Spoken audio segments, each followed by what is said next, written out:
Boa tarde, pessoal, tudo bem com vocês? Parecendo aqui toda descabelada. Chegou o dia do acampamento e a gente acabou de arrumar. Chegamos aqui, era umas 11 e pouquinho. Agora que acabamos de arrumar as coisas, é umas 2 e pouquinho. Aí eu vou mostrar pra vocês aqui como é que ficou, tá bom? Olha, pessoal, e assim ficou nossa estrutura aqui, nossa barraca.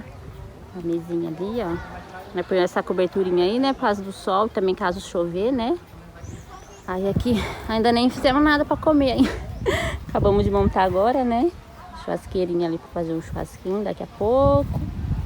Aí aqui é o quartinho das crianças, que eu trouxe minha sobrinha com a gente, ó. Tá uma baguncinha já. Aqui nossas coisas.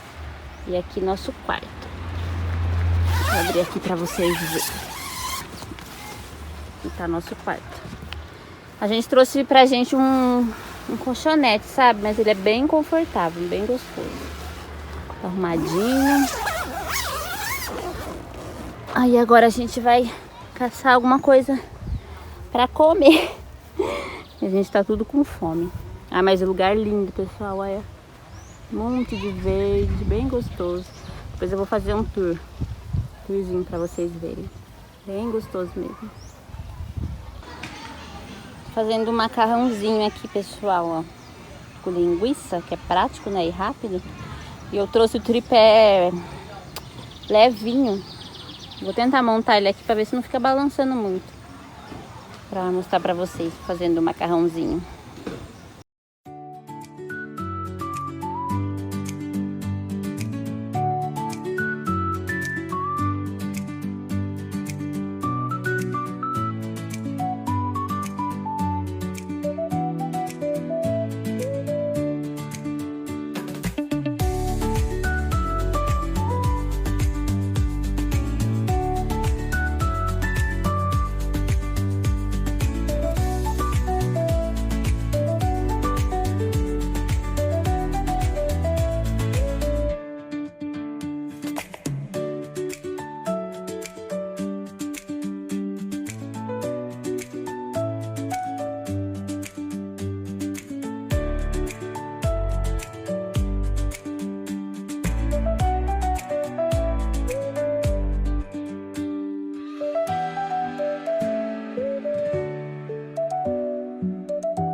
macarrãozinho aqui. Tá um vento aqui, ó. Aí tá atrapalhando um pouco. Acho que daqui a pouquinho tá pronto o nosso macarrãozinho.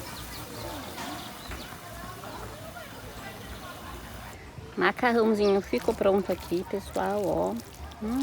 Delícia. Agora vamos comer um pouco para depois aproveitar a piscina.